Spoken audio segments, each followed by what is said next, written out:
Welcome to the Author to Authority podcast. And today, if you want to know if you can morally, ethically sell and still be authentic and be successful, then today's podcast is for you.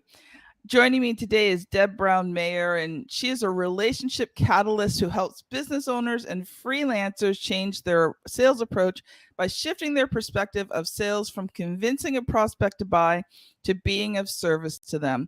Deb's combination of coaching, creative listening, and supportive guidance enables her clients to gain a completely new perspective on their sales process and conversations, which leads to an increase in sales and business growth success. Welcome to the show, Deb. Thank you so much, Kim. Thank you for that kind intro. It was well written, Deb. I liked it. Okay, audience, I got to give you a warning.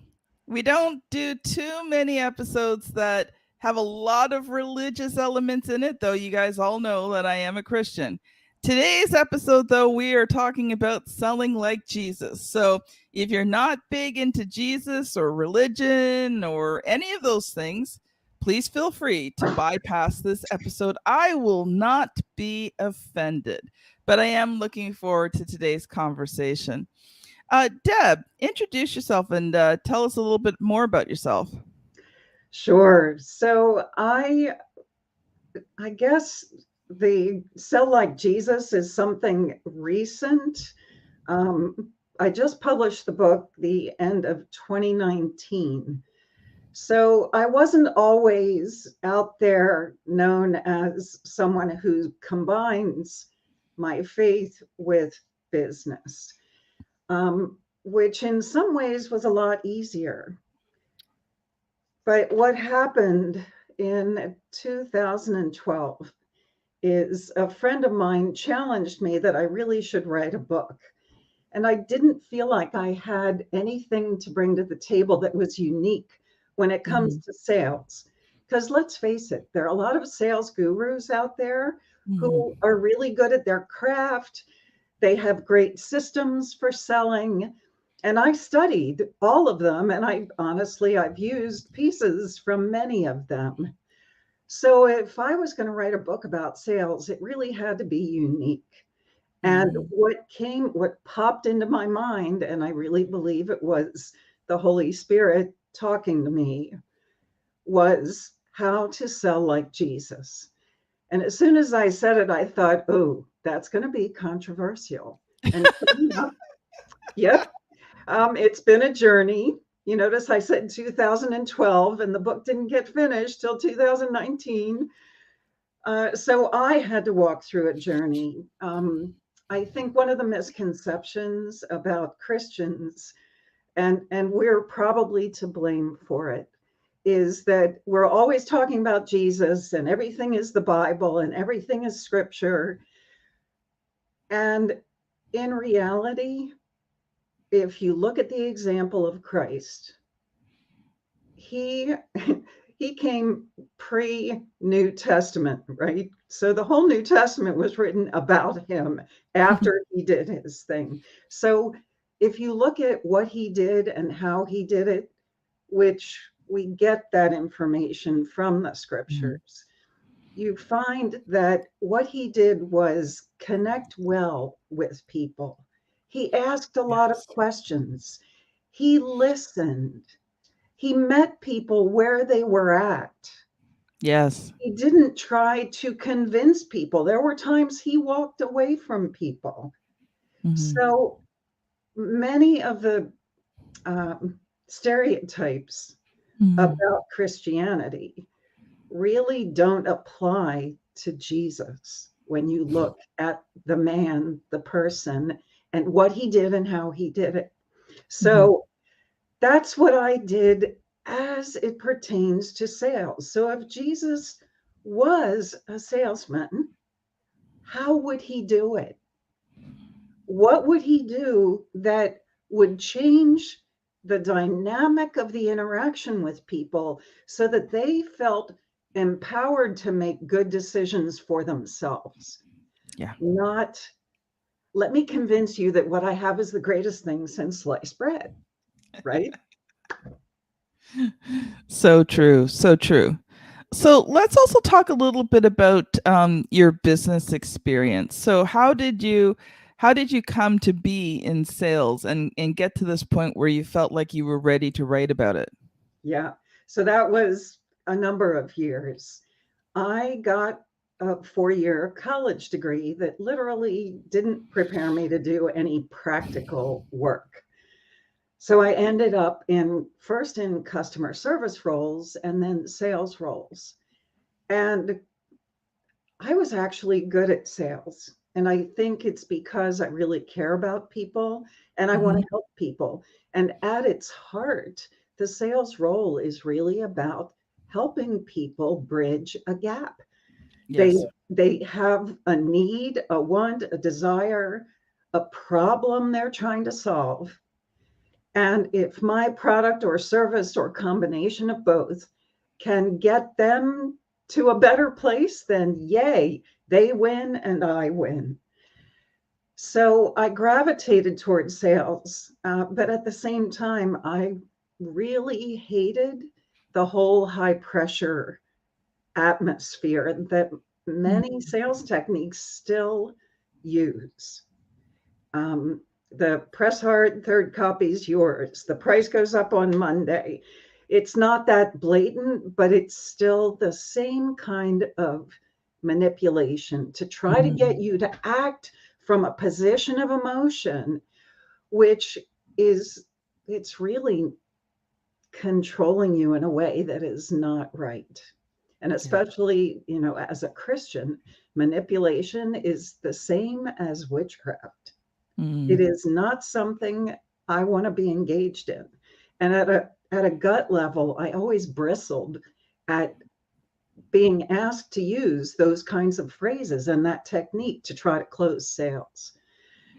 So early on, I had this inherent conflict, and I sold for other people, other Mhm. companies, but I also had my own sales training consultancy in the 90s, which when I did my own thing, I did not have to use any of the manipulation tactics. And Mhm. I loved that. But then one of my clients, it was the turn of the century, so 1998-ish, I got wooed into the high tech world, into software sales, Mhm. and went to work as a sales director for one of my clients. And that started me on a journey to work for 3 different companies over a 10-year period, one of which was a startup that created the first commercial anti spyware product.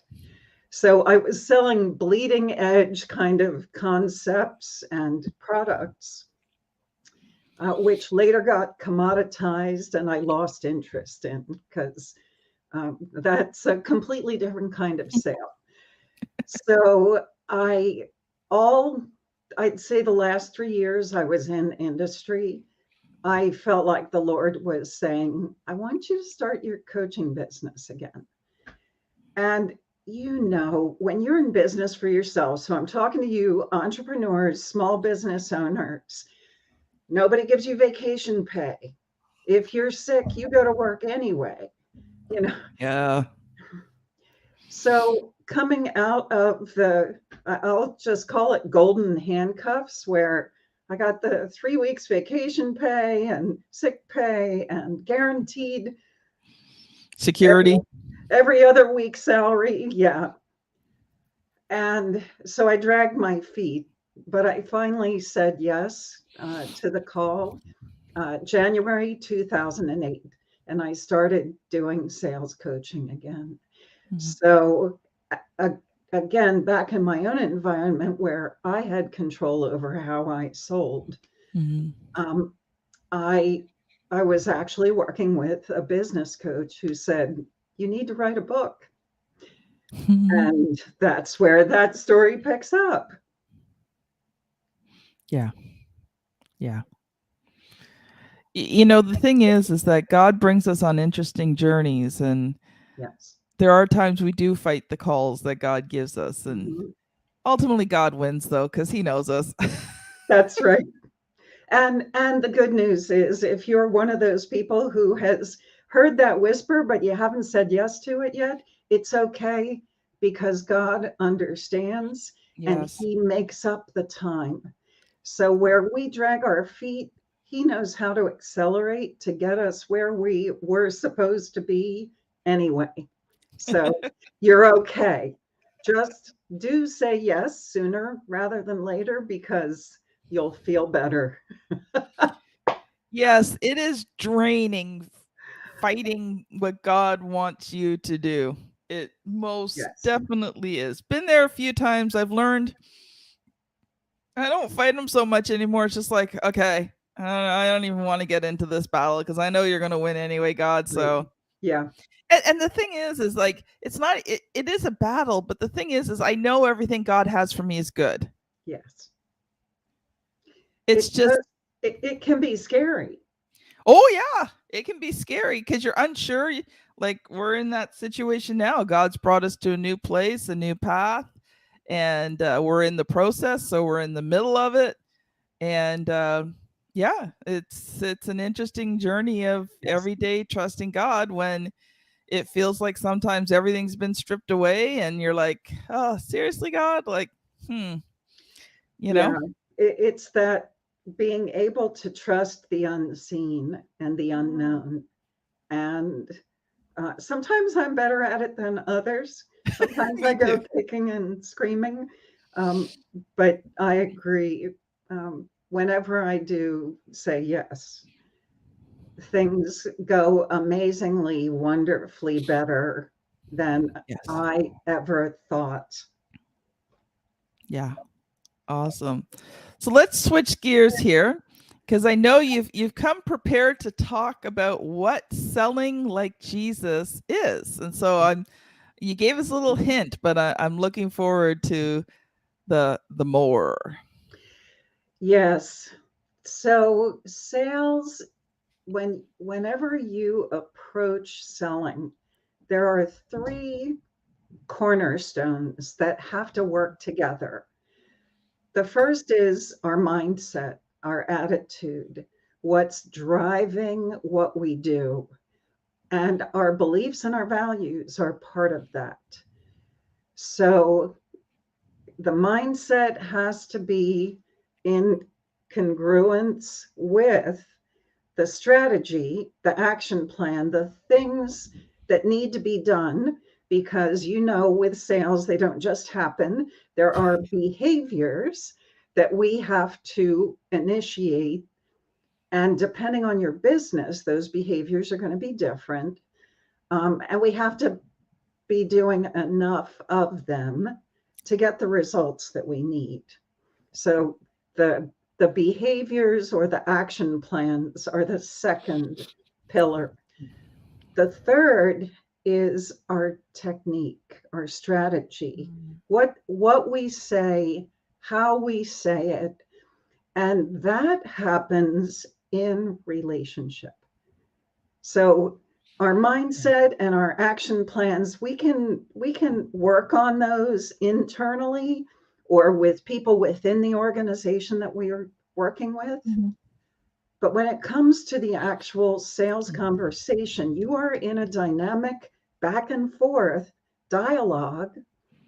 Yeah. And that's where we have a chance to change the perception of what sales is.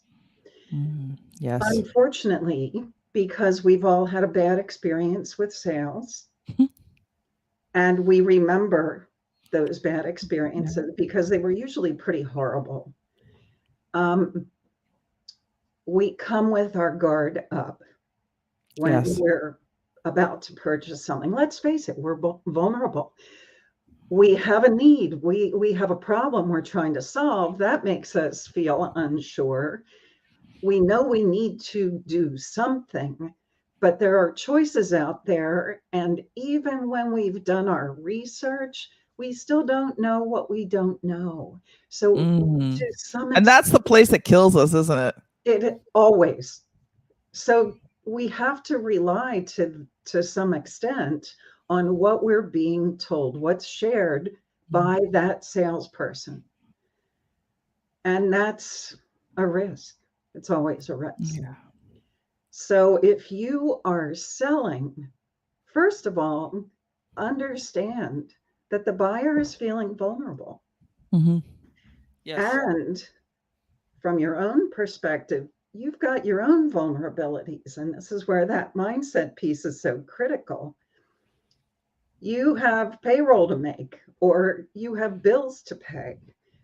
So you're looking to make money. But if your eyes are on making the sale instead Mm. of on the person and solving their problem, now it's very easy to Yes. live out the behaviors that manipulate, right? So both of us are vulnerable. I, as the salesperson, have to put all of my fears, even facts of life, on the shelf Yes. so that I can put you first for this conversation. So you're the most important thing. And if I take care of you, this is Christian principle, God's going to take care of me. If I meet your needs, he'll meet my needs. Yeah. So Yeah. that's the value, the belief that supports me being able to come into a sales call, not trying to get your money, but trying to connect with you so that I can help both of us figure out, is this the right thing? Yeah. And if not, that's okay. If not, I might be able to refer you to someone. If not, it may it may not be no forever. It's just no for now because of timing. Yes. So if I'm focusing on building the relationship and doing what's right for you, even if you don't buy in the moment, when you do need something, who are you going to call? You're going to call me because I've built that trust. Yes. So that's a little bit of the shift, description of the shift that we can orchestrate by the way that we talk with people, the way that we think about the whole sales call.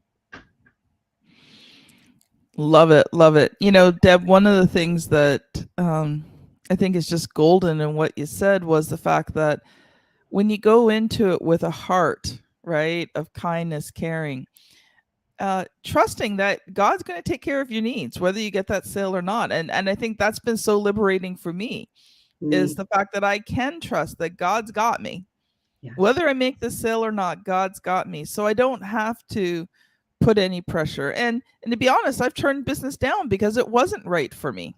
Oh, yeah. I'm glad you brought that up because if we take business that's not good for us, oh my goodness, all you have to do is do that once and you're not going to do it again Yeah. because the aggravation, the stress, the cost, it's never worth it. So it's so much better to just say, not really a good fit. Yeah. Let me help you find someone else. Yeah. You know, the thing is that no amount of money pays for when you're miserable. Correct. Well put. Yeah. Um, I remember I had one potential client once, and I can't share too many details, but I had to turn this person down. And this person was in a fairly high position of authority, Yeah. really could have made my life miserable. And but I knew I couldn't write the book. The things he wanted to talk about morally and ethically, the things he supported, I could not support. Mm, And yeah. I knew I could not write that book. I also knew that this person to work with was going to try and undercut me and be Mm, demanding, and yeah. he was already showing that behavior before he even became my client. And I'm like, okay, God, you got to get me out of this. You got to get me out of this. And only you can get me out of this. Because I'm like, if Hmm. I say the wrong thing, this person's going to make my life miserable. And he had the power to make my life miserable. Hmm. even if he wasn't my client. It was one of Yeah. those kind of situations. And I was like, okay, God. And I remember God like downloaded to me exactly what I needed to Wow. say to this person. And So good. I kept like I kept my demeanor very calm, Mhm. right? Like he started to get a little bit upset, and I just said, "You know what? I understand how you're feeling." I said, "But I said, you want the best person to write this book for you, don't you?" And Mhm. he's like, "Yeah." And I'm like, "I'm not the best person, you know?" Yeah. I know my limitations, Yeah. right? And I just said to him, I said, I would not be able to write a book that you would like and be able to own and call your own. It wouldn't turn out. And so God was really good. He got me out of that situation. Oh, that was a thank you Yay. Jesus moment. Yeah. uh so Deb, we're going to switch gears here, and I'm going to ask you the question that I ask every single author who has been on the show, and that is, what is the good, the bad, and the ugly of publishing your book? Okay. So we'll start with the bad. There are a lot of choices out there. Mhm. A lot of choices. There's traditional publishing. There's do everything yourself. And then there's a hybrid, which I've heard called white label publishing. Um, it depends on how much of a do-it-yourselfer you are. Mhm. So if you want to dig into cover design and layout and all of those technical kinds of things, go for it. That's not what I wanted to do, but it comes with a cost, right? Yeah. So there is a cost to getting your work published. Um, and I'm going to say there really wasn't an ugly. It was that balance of needing the help, and it cost more than I would have liked it to, Mhm. but I was committed to get this book on the market.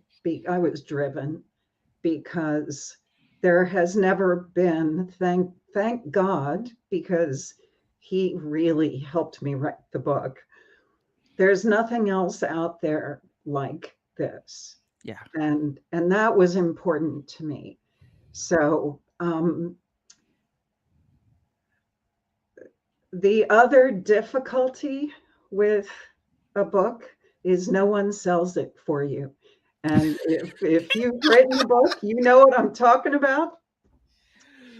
Um, and there are some there's no shortage of advice on what you should do and how you should spend money to have other people help you market your book.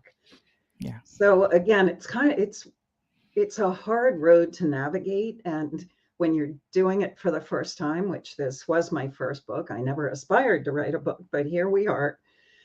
Um, there's so much, like I said earlier, there's so much I didn't know. And oh, that sounds like a good idea. And I realized after the fact it was a total waste of money. Yeah. So I guess my advice to people would be, if you've just published your book and you haven't spent a lot of money on marketing yet, do take the time to find a mentor to help you get good advice. Yeah. That's my caution. Um, the best part of having written something is that it has the potential to get into millions of people's hands. Yeah. And in the whole marketing piece of authorship, that's where I've done a journey of, oh, let me work really hard. Let me do everything everybody told me I should do. And oh, this is not working. And I'm not Yeah. getting the results I wish I was getting. it took me a couple of years before I went, Lord, I'm just going to trust you. And I'm going to do what you tell me I need to do. Mm. I'm going to show up the places you tell me I need to show up. And I'll spend money when I really have peace that it's a direction that you've guided me to and is going to yield the right fruit. I've also realized that although the millions is a potential, it can be tens or hundreds that impact mightily. We never know. That's right. We never know. And I'm so pleased, excited, affirmed, Kim, that I've had people, a handful, not dozens, but I've had a handful of people reach out to me, total strangers, after reading my book to tell me thank you, how much it's helped them and how it helped shift their perspective. And that's all the reward I need. Mm. Wow. Well, if you don't know, audience, these episodes get live streamed while being recorded on both LinkedIn, Facebook, and YouTube. So if you want to see them as they're being done, then join me on LinkedIn, Word Ninja Kim, Facebook, the RTI publishing page, and on YouTube, Author to Authority. Sorry, my door just startled me. These are the things that happen on a podcast. Joining us today is Bruce Captain Kirk. He's making some lovely comments. Love your heart, ladies. So thank you. Thank you, Bruce. Really appreciate you leaving us a comment on the show that blesses our heart today. Yes. But getting back to what you're talking about in terms of the marketing, this is a question that I get asked all the time as a publisher. And right now we don't offer marketing services, though that is in the playbook. Here's the thing about marketing is, first of all, you have to know what you're doing. Second of all, a lot of marketing, especially if you're working with marketing firms, agencies, anyone who's a true marketer, is probably going to need 2 to 3 months of testing to really determine your target market. So you're not going to see results right away when you work with a marketing thing. Understand that. Like, that's when you work with a marketing firm, their job is to create a marketing system that works to sell your product, but they have to determine your customer, they have to determine their interest. Like, this is a process, and the only way that process works is if they spend money and they test. Mm-hmm. And so that's the frustrating part about working with marketing, is the fact that you've got to take this time, you've got to take those 90 days, you've got to put that money out for them to test, for them to determine what the right marketing course is for you and your book. And so those things get really hard because you're not seeing any ROI. Now, here's the thing. You as an author can market your book yourself. And there's a lot of ways that you can get your book out there without having to go through a marketing agency, without paying for ads. If you download my Author to Authority book, right now it's on Amazon. We're working on being able to sell it outside of Amazon. But if you go to Amazon, Author to Authority, Volume 1, you have to put in Volume 1. Or you have to put in Author to Authority Kim. For some reason, if you just put Author to Authority, my book doesn't show up.